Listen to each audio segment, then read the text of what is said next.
இதுக்கு உடனடி தீர்வு. நீட்டு ரத்து கோரி தமிழக சட்டமன்றம் கொண்டு வந்திருக்கிற அந்த தீர்மானத்தை நான் மனப்பூர்வமாக வரவேற்கிறேன்.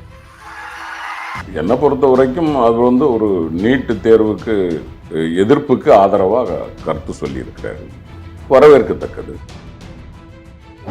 ஓகே, நீட் விலக்கு கிடைக்குமா என்னங்கிறத அவர் பேச்சிலேயே ஒரு டவுட்டாக தான் சொல்லியிருக்காரு. பேசும்போதே பார்த்தோம் அப்படின்னா ஆல்டர்னேட்டிவாக இன்னொரு சஜஷன் என்ன கொடுக்குறாரு அப்படின்னா, கன்கரண்ட் லிஸ்ட்டில் புதுசாக ஒரு ஸ்பெஷல் கேட்டகரி மாதிரி உருவாக்கி அதில் ஹெல்த் அண்ட் எஜுகேஷன்லாம் கொண்டு வந்து வைக்கலான்ற மாதிரி ஒரு ஐடியா கொடுத்துருக்காரு. இந்த ஐடியாவை நீங்கள் எப்படி பார்க்குறீங்க?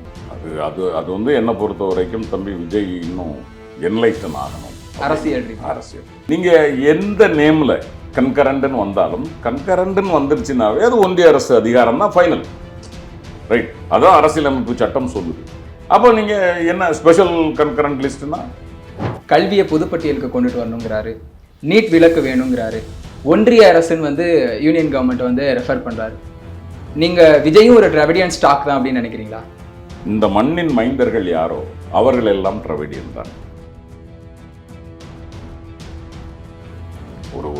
அவர் இப்போ தான் அரசியலுக்கு மாணவர்களுக்கு கொடுக்கும்போது 2 ஸ்டேட்மெண்ட் கொடுத்துருக்காரு. உடனே இவர் அப்படி ஆயிடுவார், இப்படி ஆயிடுவார். அது ரொம்ப இம்மெச்சூர்டாக இருக்கும். Not only prematured, it should be immature. Dravida Munnetra Kazhagam பேசிக்கொண்டிருப்பது அல்லது நமது இளைஞர் மற்றும் இளைஞர் நலன் மேம்பாட்டுத்துறை அமைச்சர் சகோதரர் உதயநிதி சொன்னதை போல, இட் இஸ் அல்காரிதம். அங்கே இருந்து தான் நீங்கள் அடுத்த ப்ரோக்ராம் எழுத முடியும். தமிழ்நாட்டு அரசியலுக்கான அல்காரிதம் திராவிட இயக்கத்தினுடைய சிந்தனை. ஸோ இப்போ விஜய் நீங்க பேசுற அதே கொள்கைகளை கையில் எடுத்திருக்காரு. ஸோ அது உங்களோட ஓட் பேங்க் ஒரு த்ரெட்டாக இருக்கும்னு நீங்க நினைக்கிறீங்களா? இல்லை, எது வந்தாலும் உடனே திமுகவுக்கு வாக்கு வங்கிக்கு தான் பிரச்சனைனா அப்போ மற்ற கட்சிக்காக அப்புறம் யாரு கேட்குறேன் நான். இல்லை, நீங்கள் எப்போ பார்த்தாலும் யார் வந்தாலும் அரசியலுக்கு வந்தாலும் திமுகவுக்கு பிரச்சனையா, திமுகவுக்கு அப்போ மற்ற கட்சிக்காரங்கெல்லாம் கொள்கையே கிடையாது. அதிமுகவுக்கு கொள்கை இல்லை. இப்போ நீங்கள் பேசுகிறபடி அதிமுகவுக்கு கொள்கை கிடையாது. ஸோ அப்போது 2026 நடக்க போகிற சட்டமன்ற தேர்தலில் விஜய் விசஸ் உதயநிதின்ற ஒரு கான்செப்ட் உருவான்னு நினைக்கிறீங்களா இல்லையா? என்னை பொறுத்த வரைக்கும் அப்படி வாய்ப்பு இருக்கு. அப்படி அந்த அளவிற்கு இருக்கணும்னு எனக்கு தோணலை. அதாவது களம் இன்றைய நிலவரப்படி 2026 திமுக அதிமுக என்று தான் இருக்கும். இந்த பக்கத்தில் யார், அந்த பக்கத்தில் யார் அப்படிங்கிறது தான் இருக்கலாம். ஒருவேளை விஜய் திமுக வெர்சஸ் பிஜேபி கூட இல்லை, திமுக வெர்சஸ் நீங்கள் வேற பிஜேபியை இனிமே எவனாவது சீண்டுவாங்கிறீங்க. நீங்கள் எங்க பாராளுமன்ற தேர்தலையே சீண்டலையே. எங்களுக்கு களத்தில் எதிரி யார், எதிரின்னு முடிவு பண்ணிட்டா திரும்ப அப்பனானா பிள்ளையானா அடிச்சு ஆடுறதான் திமுகவுக்கு பழக்கம். அதனால் அதை பற்றியெல்லாம், அதாவது எங்கள் அம்மா அடிக்கடி சொல்லுவாங்க, கூனி வீட்டுக்கு போகிறதுக்கு ஏன்டா இங்கேருந்தே குனிஞ்சிட்டு போகிறேன். அந்த மாதிரி 26 தேர்தல் அன்னைக்கு முடிவு பண்ணுவோம். ஸோ திமுக வெர்சஸ் தமிழக வெற்றி கழகம் அப்படிங்கிறதுக்கு சான்சஸ் இல்லை. 2026 நான் உறுதியாக சொல்லுகிறேன், திமுக வெர்சஸ் அதிமுக. ஒன்றை இக்கரை அல்லனா அக்கறை தான்.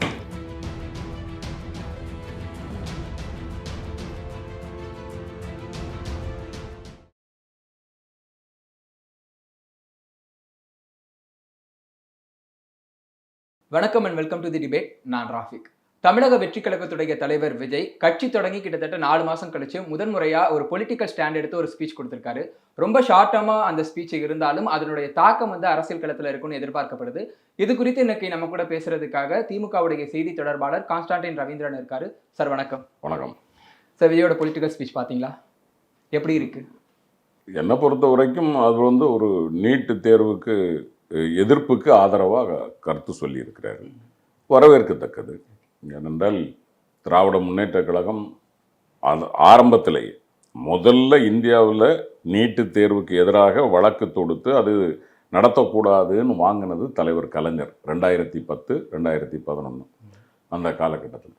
அதுக்கப்புறம் அதை தொடர்ந்து நாம் எதிர்த்து கொண்டிருந்தோம். 2017 எடப்பாடி ஆட்சியில் தான் முதல்ல அது உள்ளே வருது. அதற்கு முன்னால் இருந்த ஜெயலலிதா அம்மையார் கூட அதை எதிர்த்து கொண்டிருந்தார். ஸோ இதை பொறுத்த வரைக்கும் நீட்டு தேர்வு என்பது மாணவர் சமுதாயத்திற்கு எதிரானது, ஏழைகளுக்கு எதிரானது, கிராமப்புற மாணவர்களுக்கு எதிரானது. எனவே இது வேண்டாம் அப்படின்னு நம்ம சொல்லியிருந்தோம். அதை தம்பி விஜய் வழிமொழிந்திருக்கிறார். அது வரவேற்கத்தக்கது. நீட் தேர்வு ரத்து வேணும். அது மட்டும் இல்லாமல் நீட் தேர்வு விலக்கு தொடர்பாக தமிழக அரசு சட்டப்பேரவையில் கொண்டு வந்த தீர்மானத்தை முழு மனதோட நான் ஆதரிக்கிறேன்னு விஜய் சொல்லியிருக்காரு. அவருடைய இந்த ஸ்பீச் வந்து உங்களோட வாய்ஸை வந்து நீட்டுக்கு எதிரான உங்களோட வாய்ஸை வந்து ஆம்பிளிஃபை பண்ணணும்னு நீங்க நினைக்கிறீங்களா? குரல்கள் சேர சேர பல துளி பெருவெள்ளம் அப்படின்னு தானே சொல்லியிருக்குது.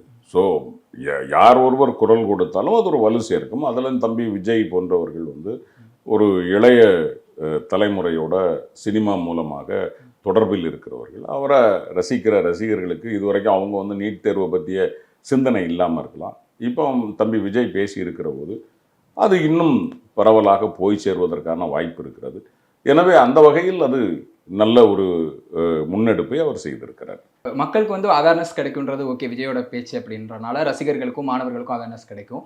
பட் வந்து விஜயோட பேச்சு வந்து பிஜேபியை வந்து ரீகன்சிடர் பண்ண வைக்கும், நீட் விலக்கு வந்து கொண்டுட்டு வர்றதுக்கு கொஞ்சம் உதவியா இருக்கும் நீங்க நினைக்கிறீங்களா? எனக்கு தெரிஞ்சு அந்த அளவிற்கு வந்து இந்த குரலுக்கு அவர்கள் வலு கொடுக்குமா என்று எனக்கு தெரியவில்லை. ஆனால் யதார்த்தத்தில் என்னன்னா, இந்தியாவே இன்னைக்கு நீட்டை எதிர்த்துக்கிட்டு இருக்கு. எல்லாரும் இந்திய நாடாளுமன்றத்தில் 3 நாட்களாக தொடர்ந்து நீட்டுக்கு எதிரான குரல் அங்கே ஒலித்து கொண்டிருக்கிறது. எல்லா தலைவர்களும் கேட்டுக்கொண்டிருக்கிறார்கள், இந்தியா கூட்டணி கட்சி தலைவர்கள். எனவே அதில் இந்த குரலும் தமிழ்நாட்டில் நாம் சேர்ந்து இருப்பது என்பது வரவேற்கத்தக்கது.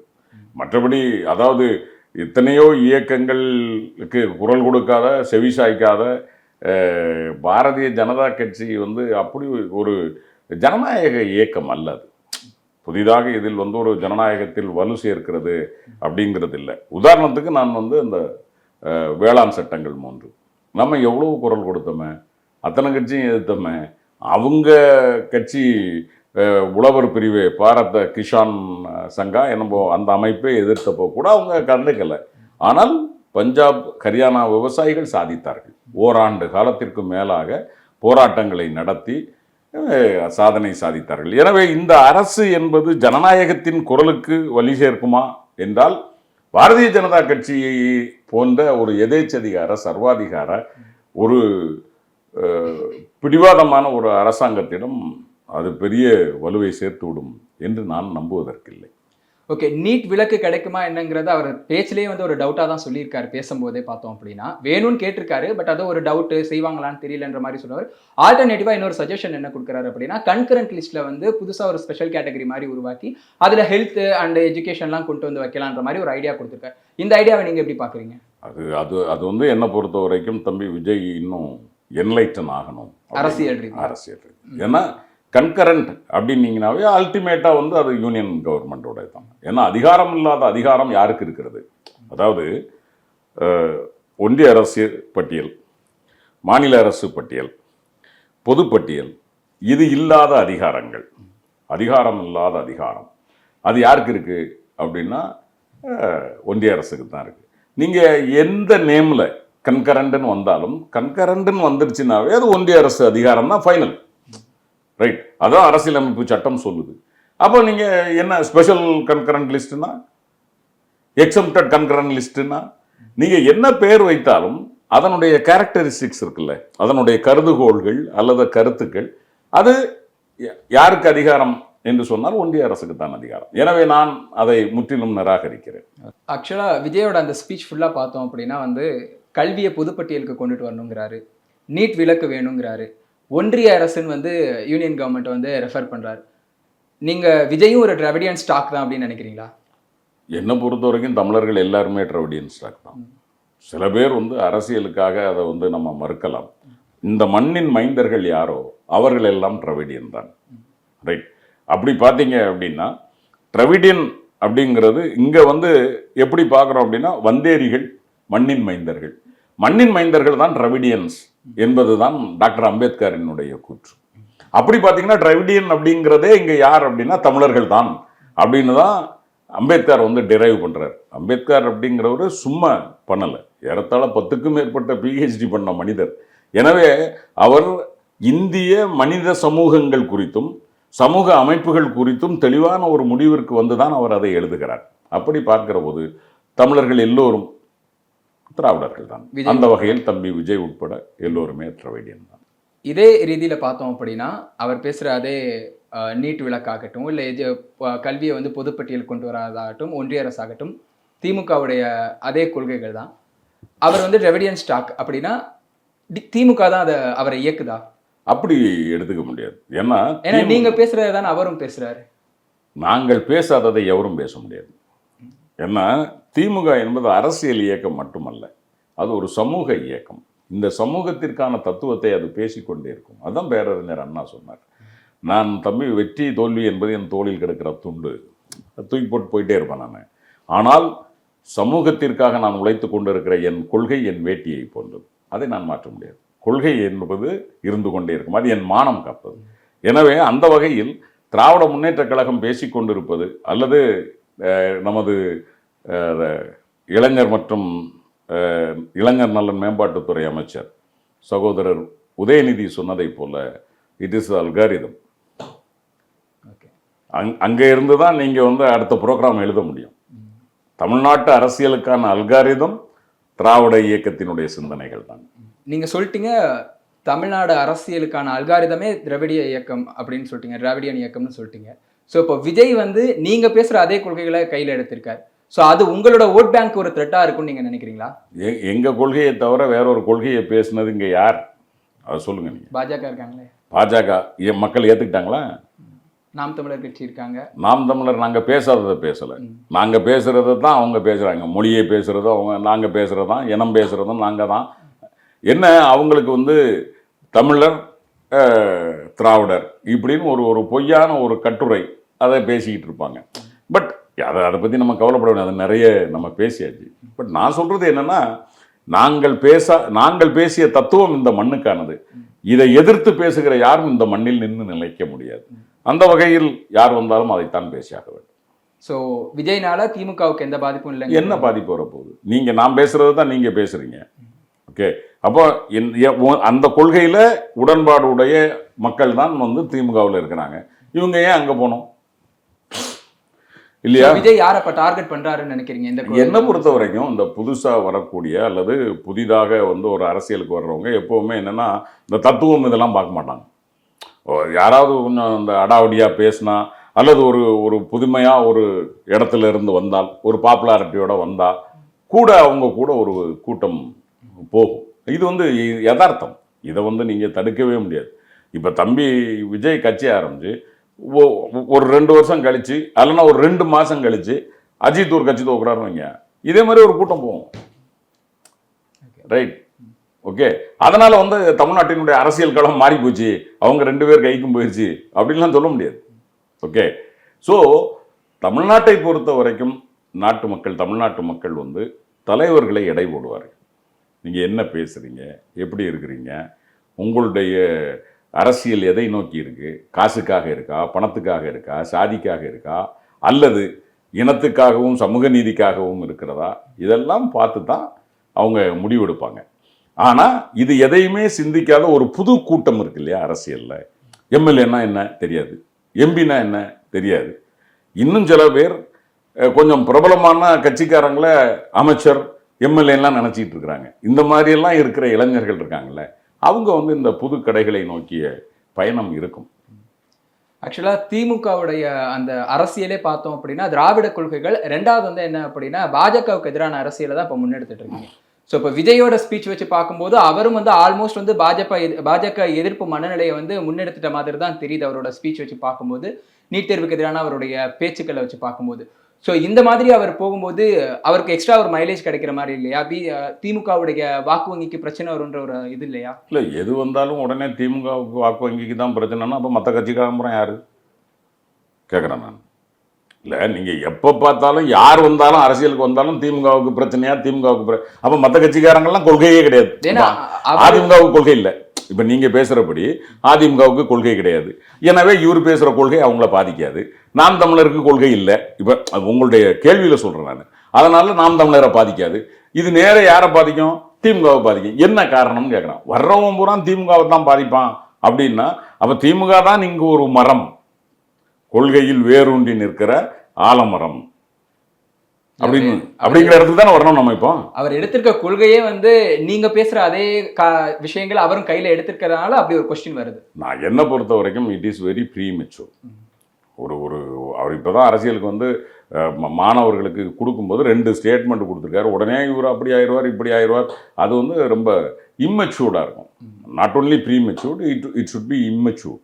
அதனால் நான் அந்த மாதிரி இடங்களுக்கு போக விரும்பலை. வரட்டும், கட்சிகள் நடத்தணும், இன்னும் அதை அமைப்பாக திரண்டு அதற்கு பிறகு தேர்தலை சந்திக்கணும், தேர்தலை சந்தித்து அதுக்கு பிறகு தனக்கு என்ன வேல்யூ இருக்குன்னு அவர் பார்க்கணும். அதுக்கப்புறம் தான் வந்து அந்த இயக்கம் எப்படி நிற்கிது அப்படிங்கிறதெல்லாம் பார்க்க முடியும். எனவே அதை பற்றிய கருத்து கூறேன் நான். ஸோ அப்போது 2026 நடக்க போகிற சட்டமன்ற தேர்தலில் விஜய் விசஸ் உதயநிதின்ற ஒரு கான்செப்ட் உருவான்னு நினைக்கிறீங்களா இல்லையா? என்னை பொறுத்த வரைக்கும் அப்படி வாய்ப்பு இருக்காது. அப்படி அந்த அளவிற்கு இருக்கணும்னு எனக்கு தோணலை. அதாவது களம் வந்து இன்றைய நிலவரப்படி 2026லையும் திமுக அதிமுக என்று தான் இருக்கும். இந்த பக்கத்தில் யார் அந்த பக்கத்தில் யார் அப்படிங்கிறது தான் இருக்கலாம். ஒருவேளை விஜய் வந்து not even DMK versus BJP கூட இல்லை, திமுக வெர்சஸ் நீங்கள் வேற பிஜேபியை இனிமே எவனாவது சீண்டுவாமுங்கிறீங்க. நீங்கள் எங்க பாராளுமன்ற தேர்தலையே சீண்டலையே, அப்புறம் திரும்ப சட்டமன்றத்துக்கு அவங்கள யார் சீண்டுவா? அதாவது உங்களை மாதிரி பத்திரிகையாளர்கள்ட்ட நான் கேட்குறது என்னென்னா, தயவுசெய்து நீங்களா சும்மா பூஸ்ட் பண்ணாதீங்க. ஒன்றுமில்லாத இயக்கங்களை பெருசாக தூக்கி கொண்டு போய் பூதம் மாதிரி காட்டாதீங்க. காட்டுங்க. யாரை காட்டுங்கன்னா, இந்த மண்ணுக்கான அரசியலை, இந்த மக்களுக்கான அரசியலை, அடுத்த தலைமுறைக்கான அரசியலை, ஒரு இன்னைக்கு நம்ம சமூகத்தில் இருக்கக்கூடிய ஒரு நல்லிணக்கமான ஒரு சமூகத்தை மேலும் வளர்க்கக்கூடிய இயக்கத்தை பூஸ்ட் பண்ணுங்க. பாராட்டுறேன். ரைட். பாஜக மாதிரி வந்து இந்த நாட்டை முடிச்சு கட்டணும், தமிழர்கள் இல்லை, தமிழ் மொழியை அழிச்சிட்டு சமஸ்கிருதத்தையோ இந்தியாவோ கொண்டு வந்து நிறுத்தணும், தமிழர்கள் இல்லாமல் வடநாட்டவரை இங்கே வந்து நிலைநிறுத்திடணும், நம்மளுடைய பொருளாதாரத்தை எல்லாம் வடவர்களுக்கு சுரண்டி கொடுக்கணும்னு நினைக்கிற பாஜகவுக்கு நீங்கள் எப்படி தமிழன் வாக்களிப்பான்னு நினைக்கிறீங்க? இந்த முறை அவங்க செலவழித்த காசு எவ்வளோ தெரியுமா? இவ்வளோ செலவழிச்சு ரைட் இத்தனை தலைவர்களை கொண்டு வந்து போட்டு மோடிக்கு நீங்கள் சொல்கிறத பார்த்தா மோடிக்கு இல்லாத ஆதரவு யாருக்காவது 2026 வந்துருமான்னு கேட்குறேன் நான். இல்லை, அதனால் பாஜக வந்து சீன் அவுட். அதை பற்றி நாங்கள் பேசுகிறதுக்கு இல்லை. 2026 நான் உறுதியாக சொல்லுகிறேன், திமுக வெர்சஸ் அதிமுக. ஒன்றை இக்கரை அல்லனா அக்கறை தான். ஓகே. ஸோ திமுக வெர்சஸ் தமிழக வெற்றி கழகம் அப்படிங்கிறதுக்கு சான்சஸ் இல்லை. நான் அந்த கேள்வியவே நிராகரிக்கிறேன். ஓகே. இன்னைக்கு விஜய் பேசின அந்த பேச்சில் பார்த்தோம் அப்படின்னா, அதிமுக தான் நீட் தேர்வு வந்து 2017 அவங்களோட ஆட்சி காலத்தில் தான் உள்ளே வருது. அந்த எக்ஸாம் வந்து மேண்டேட்ரி ஆக்குனதே அப்போ தான். பட் வந்து தன்னுடைய பேச்சில் திமுகவுடைய அந்த நீட் விலக்கு மசோதா சட்டமன்றத்தில் நிறைவேற்றினதை மனப்பூர்வமாக ஆதரிக்கிறேன்னு சொன்னவர், அதிமுக அதை உள்ளே கொண்டு வந்ததை பற்றி எந்த பேச்சுமே பேசலை. ஸோ 2026 விஜயும் அதிமுகவும் ஒன்று சேர்ந்தாங்க அப்படின்னா அப்போ திமுகவோட நிலைப்பாடு என்னவா? யார் வந்தாலும் களத்தில் நின்று தானே பார்ப்போம். எங்களுக்கு வந்து களத்தில் எதிரி யார், எதிரின்னு முடிவு பண்ணிட்டா திரும்ப அப்போ நான் பிள்ளையானா அடிச்சு ஆடுறது தான் திமுகவுக்கு பழக்கம். அதனால் அதை பற்றியெல்லாம், அதாவது எங்கள் அம்மா அடிக்கடி சொல்லுவாங்க, கூனி வீட்டுக்கு போகிறதுக்கு ஏன்டா இங்கேருந்தே குனிஞ்சிக்கிட்டு போகிற. அந்த மாதிரி 26 தேர்தல் அன்னைக்கு முடிவு பண்ணுவோம். நம்ம இன்னைக்கு மக்களுக்கான அரசியலை முன்னெடுக்கிறோம். அரசாங்கம் வந்து மக்களுக்கான திட்டங்களை முன்னெடுக்கிறது. பார்ப்போம்.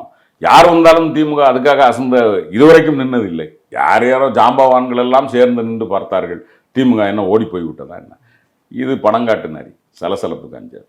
ஓகே. அப்போது 2026 அவங்க அதிமுகவோட கூட்டணி வைக்கல அப்படின்னா ஒருவேளை திமுக கூட்டணி வைக்க ட்ரை பண்ண வாய்ப்பு இருக்கா? அது எங்கள் தலைவர்கிட்ட கேட்க வேண்டிய கேள்வி. அவர் தான் முடிவு பண்ணணும். ஓகே சார், இவ்வளோ நேரம் எங்களுக்கு டைம் கொடுத்து பேசினக்கா ரொம்ப நன்றி. மிக்க நன்றி.